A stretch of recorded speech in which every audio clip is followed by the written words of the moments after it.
नमस्कार प्रिय छात्र और छात्राएं। कुछ विशेष जानकारी। एक ही संपादकीय पैसेज पर आपको 4 वीडियो दी गई हैं, जिसमें एक 80 की स्पीड है, एक 100 की स्पीड है, एक 120 की है, एक 140 की है। तो मेरा कहना है कि पहले आप 80 की स्पीड पर टारगेट करें, वो पूरा होने पर 100 पर करें, फिर वो पूरा होने पर 120 पर करें, फिर वो पूरा होने पर 140 की करें।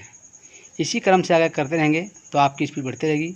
और हाँ, जो बच्चे किसी शब्द में फंसते हैं, उसका चिन्ह नहीं बना पा रहे हैं, शब्द चिन्ह नहीं बना पा रहे हैं, तो मुझसे व्हाट्सएप के माध्यम से उसको फ़ोटो खींच करके भेज देंगे, तो मैं उसका सलूशन देता रहूँगा। और इसी क्रम से वो आगे बढ़ते रहेंगे और उनकी स्पीड बढ़ती रहेगी। धन्यवाद। Ready start. चीन से सीमा विवाद पर सोनिया और राहुल गांधी ने यह दावा करते हुए फिर से प्रधानमंत्री को कटघरे में खड़ा किया है कि चीन ने हमारी ज़मीन हथिया ली है।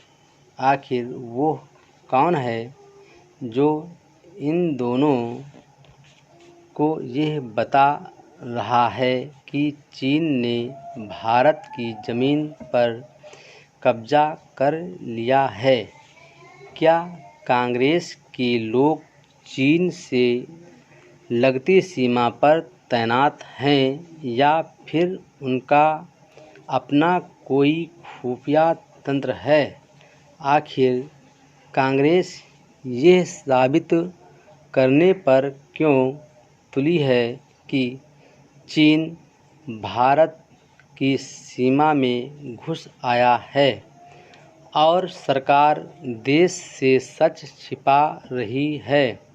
सवाल यह भी है कि विपक्ष में अकेले कांग्रेस को ही प्रधानमंत्री पर भरोसा क्यों नहीं है?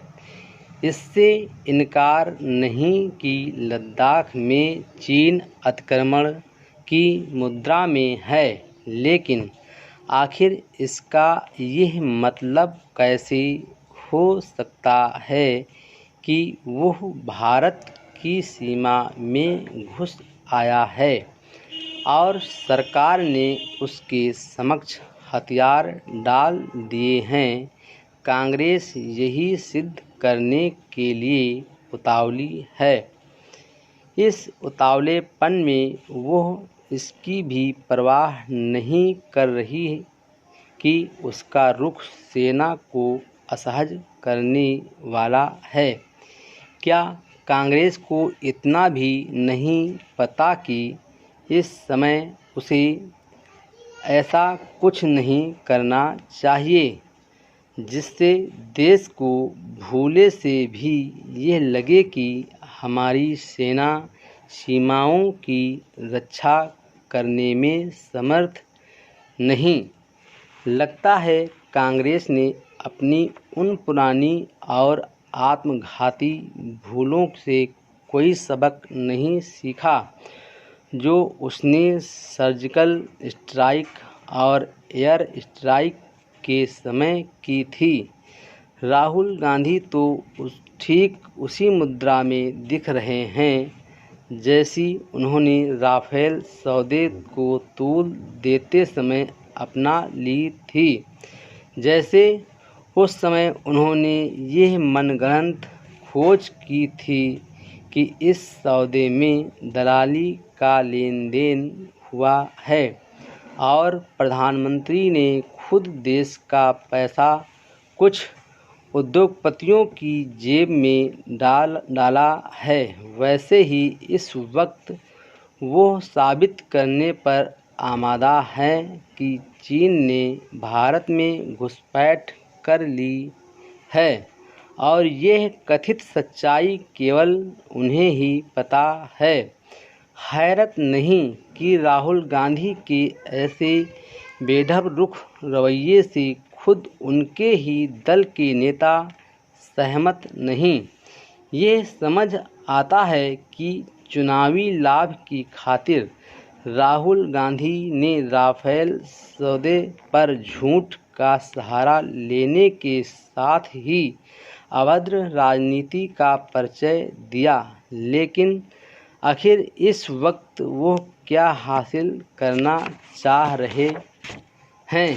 क्या उनके अनाप शनाप बयानों से देश की जनता उनकी मुरीद हो जाएगी, या फिर वो इस मुगालते में हैं कि इससे चीन और पाकिस्तान के मामले में कांग्रेस नेतृत्व की देशघाती भूलों को लोग विस्मृत कर बैठेंगे?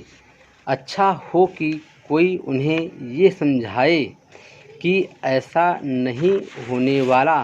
चीन की आक्रामकता को लेकर मोदी सरकार को घेर रही कांग्रेस के लिए भाजपा के इस आरोप का जवाब देना कठिन हो सकता है कि आखिर राजीव गांधी फाउंडेशन को चीन से आर्थिक सहायता लेने की क्या ज़रूरत थी।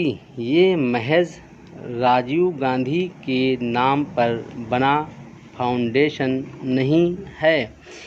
यह वो फाउंडेशन है जिसकी मुखिया कांग्रेस की अध्यक्ष सोनिया गांधी हैं और जिसके बोर्ड में पूर्व प्रधानमंत्री मनमोहन सिंह और अन्य अनेक कांग्रेसी नेता शामिल हैं।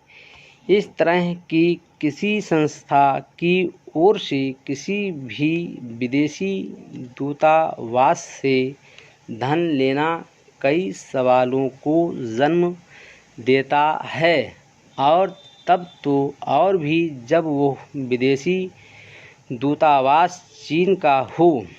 पता नहीं राजीव गांधी फाउंडेशन ने चीनी दूतावास से धन लेना जरूरी क्यों समझा? यदि यह आवश्यक ही था तो फिर इस बारे में तभी पूरी सूचना सार्वजनिक की जानी चाहिए थी। अब तो आम धारणा तो यही बनेगी कि एक तरफ से कांग्रेस पार्टी ने गुपचुप रूप से चीन से धन लिया। ध्यान रहे कि यह धन तब तक लिया गया जब कांग्रेस केंद्रीय सत्ता का नेतृत्व कर रही थी।